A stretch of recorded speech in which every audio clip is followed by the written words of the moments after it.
Buenas noches, instructora Diana Yolima Vargas Suaza y compañeros. En esta presentación, mis compañeros Karen Viviana Hoyos López, Juan Sebastián Gutiérrez Tovar y yo, Carol Michelle Fernández Cortés, les presentaremos todo acerca de la teoría de la contingencia, cuándo surgió, sus principales representantes o autores, los aportes que realizaron a la teoría de la contingencia, el plan de acción y muchas otras cosas. Al final de la presentación realizaremos una serie de preguntas, la cual esperamos que contesten. Muchas gracias. Los dejo con el video. Buenas tardes, mi nombre es Karen Viviana Hoyos López, estudiante de Gestión Administrativa en el SENA. Hoy voy a hablarles sobre la teoría de la contingencia. Vamos a preguntarle a algunas personas si tienen conocimiento sobre ello. Bueno, vamos a preguntarle allá al chico si él tiene conocimiento sobre la contingencia. Buenas tardes. Buenas tardes, señorita. ¿Cómo te llamas? Jonathan. Jonathan, quería hacerte una pregunta. Claro que sí, dime. ¿Tú sabes qué es la contingencia? La contingencia, sí, creo que la contingencia es una medida de prevención. Bueno, ahora vamos a preguntarle a otra persona si sabe qué es contingencia. Buenas tardes. Buenas tardes, señorita. ¿Cómo te llamas? Mucho gusto, mi nombre es Carlos. Hola, Carlos. Vamos a preguntarle a Carlos si él tiene conocimiento sobre la contingencia. Claro que sí sé que es contingencia. ¿Me podría regalar un ejemplo de contingencia? Pues un ejemplo podría ser como lo que estamos viviendo en la actualidad y es el problema que está ocasionando, que es el COVID-19, ¿no? Muy bien. Tenemos que tomar medidas de prevención, que sirven, por ejemplo, el uso del tapabocas, la distancia de 1 metro, todos los elementos requeridos para poder prevenir lo que está ocasionando hoy en día, que hay tantas muertes y tantos contagiados, ¿no? Muchas gracias, Carlos. Bueno, ahora vamos a preguntarle a una mujer si tiene conocimiento sobre la palabra de contingencia. Buenas tardes. Buenas tardes, ¿Cómo es tu nombre? Jimena Liscano. Bueno, estamos con Jimena. Jimena, ¿tú conoces qué es la contingencia? No, ni idea, palabra. Bueno, vamos a explicarle. La contingencia es una medida de prevención que se debe tomar, como bien dice, para prevenir ciertas situaciones inesperadas que pueden ocurrir. Voy a ponerle el ejemplo de la mujer que está embarazada. La mujer embarazada espera a su bebé a los 9 meses, pero puede ocurrir que el bebé pueda nacer prematuro, ¿sí? A los 7 meses. Entonces el personal médico tiene que estar preparado para atender esta emergencia, ¿sí? Que pasa a ser una contingencia. Ahora sí le queda claro qué es la contingencia. Muy bien. Sí, señora. Bueno, muchas gracias a Jimena por respondernos la pregunta. Gracias a usted por aclararme mis dudas.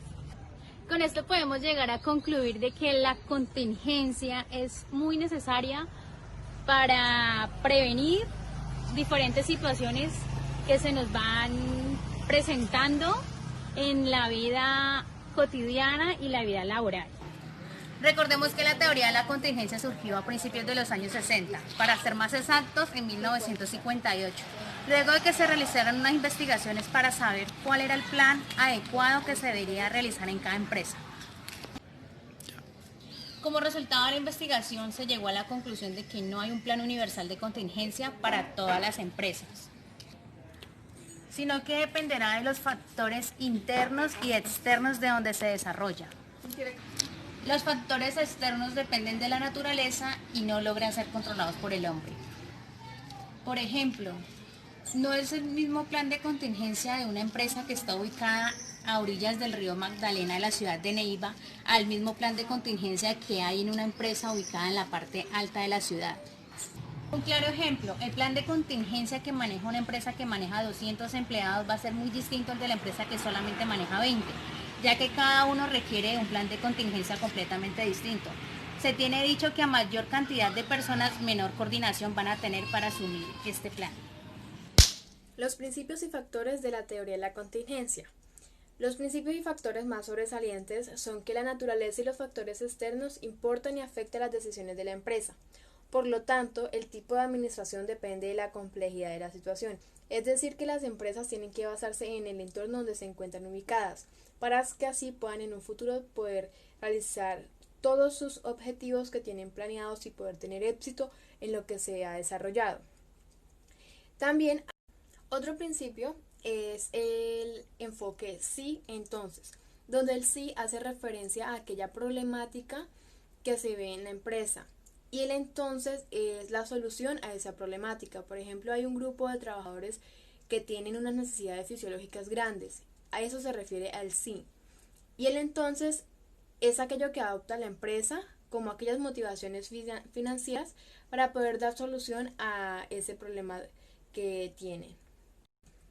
También hay unos que se basan en que los principios de la administración no son de carácter universal, sino situacional. Es decir, que la empresa tiene que basarse en aquel entorno donde está situado, donde está localizado, para así poder desempeñar y realizar sus técnicas y sus principios para poder llegar a ese objetivo que se han planteado inicialmente. También se han de decidir con base en las circunstancias del entorno en el que se desenvuelve la organización. Bueno, otro es que ayuda a entender a las organizaciones más complejas y se centra en la naturaleza multivariada de las empresas. Es decir, que se realizó un estudio donde se vio la gran variedad de principios que hay dependiendo del entorno donde se encuentran, del ambiente externo, y eso fue lo que ayudó a entender a esas empresas, la teoría de la contingencia. También es que en vez de tener una solución concreta para todos los problemas, da un marco donde cada solución depende del entorno. Da una visión para la adaptabilidad de la empresa a los distintos factores externos e internos. El objetivo es integrar el entorno interno dentro del externo de la mejor forma posible. Es decir, que las técnicas que se van desarrollando poco a poco dentro de la empresa se van dando a conocer en el entorno, en la localización donde se encuentren.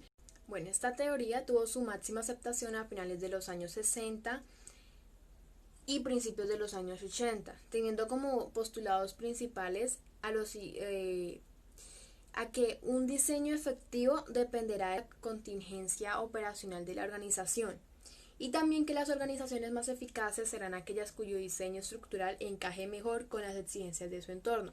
Es decir, que tiene que tener en cuenta el entorno, la localidad donde se encuentra ubicada la empresa, tiene que tener en cuenta sus problemáticas y poderle darle una solución también para poder que la empresa pueda avanzar y pueda ser aceptada por la población.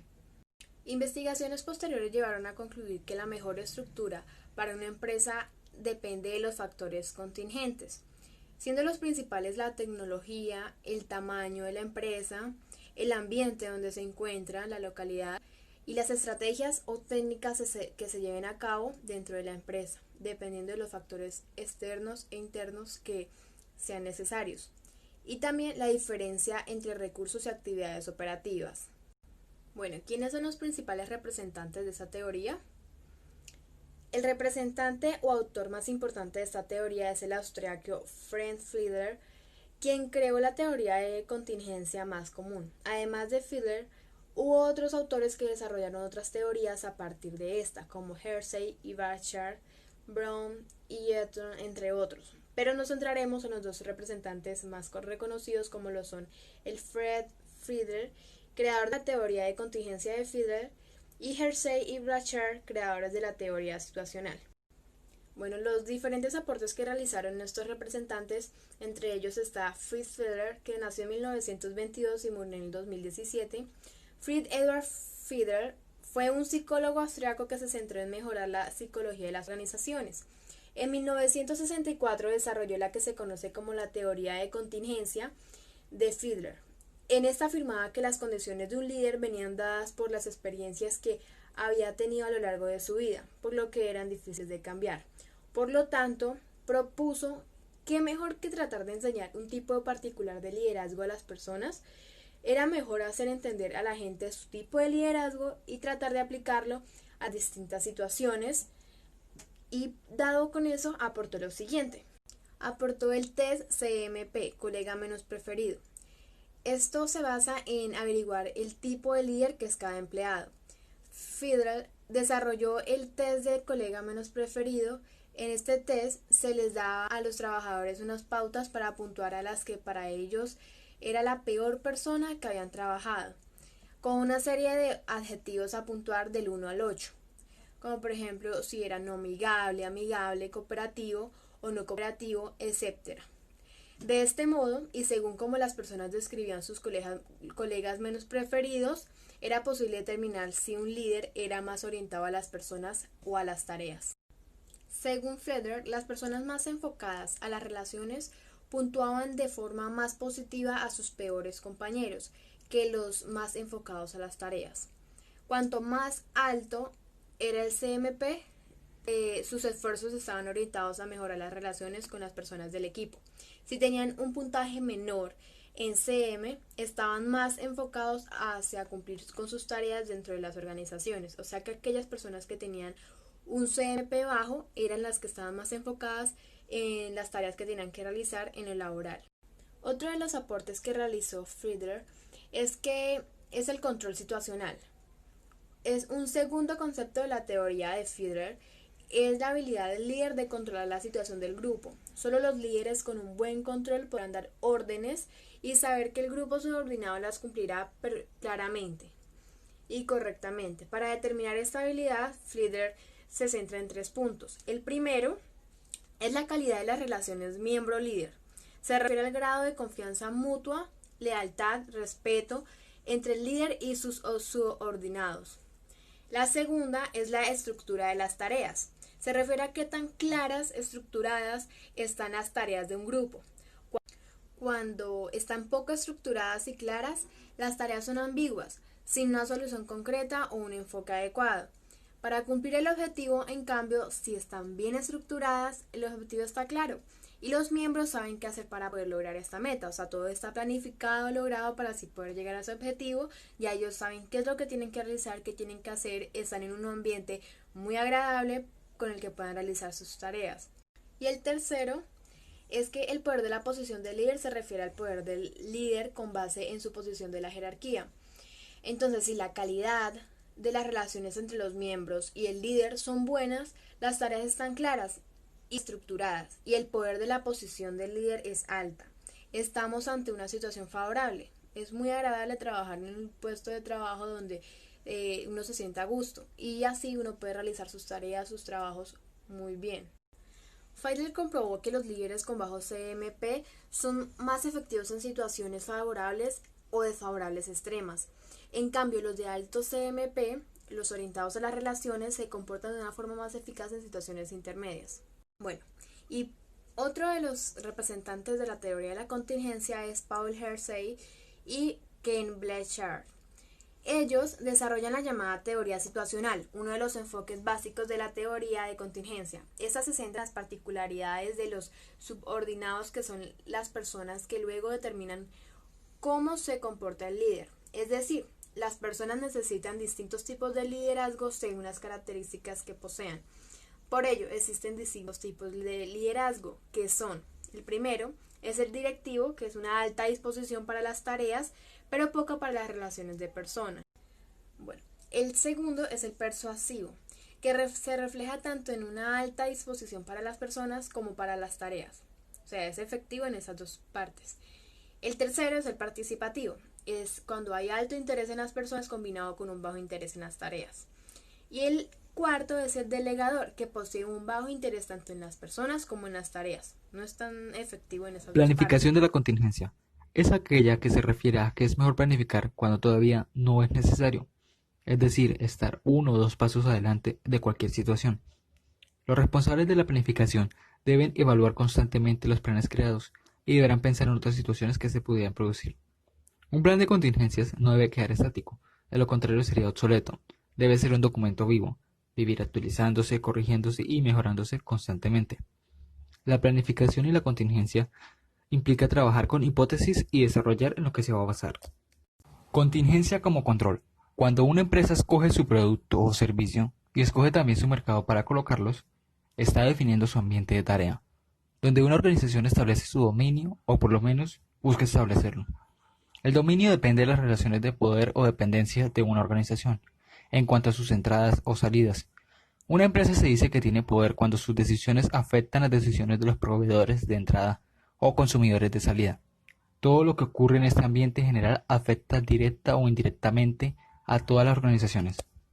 El ambiente general está constituido por un conjunto de condiciones semejantes para todas las organizaciones y las principales son: condiciones tecnológicas, condiciones legales, condiciones políticas, condiciones económicas, condiciones demográficas, condiciones ecológicas y condiciones culturales. ¿Cómo se aplica la contingencia en el plan laboral? Aplicando las medidas de contingencia se previene cualquier situación de mal gusto y cualquier consecuencia. En toda empresa siempre se tienen que ir actualizando diferentes medidas para solucionar los problemas que se vayan generando, tanto en la parte interna como en la parte externa, que es lo ambiental del sector en donde se encuentra la empresa. Es decir, que la empresa tiene que actualizar sus medidas de solución a posibles problemas que puedan suceder para poder actuar de una forma más eficaz y rápida, donde no se generen pérdidas y puedan solucionarse de manera efectiva el problema. En pocas palabras, es como un plan B en una empresa. Por ejemplo, en lo administrativo se procura tener los informes antes del mes para que cuando los necesiten únicamente se actualicen en cuanto a ese día. Otro ejemplo es contar con el material suficiente para no tener que detener el trabajo en el momento en el que sea necesitado dicho material. Bueno, de antemano también queremos agradecerle a todos ustedes por el tiempo que se tomaron para ver esta pequeña presentación que realizamos con mis compañeros Juan, Carol y mi persona Karen Viviana Hoyos López.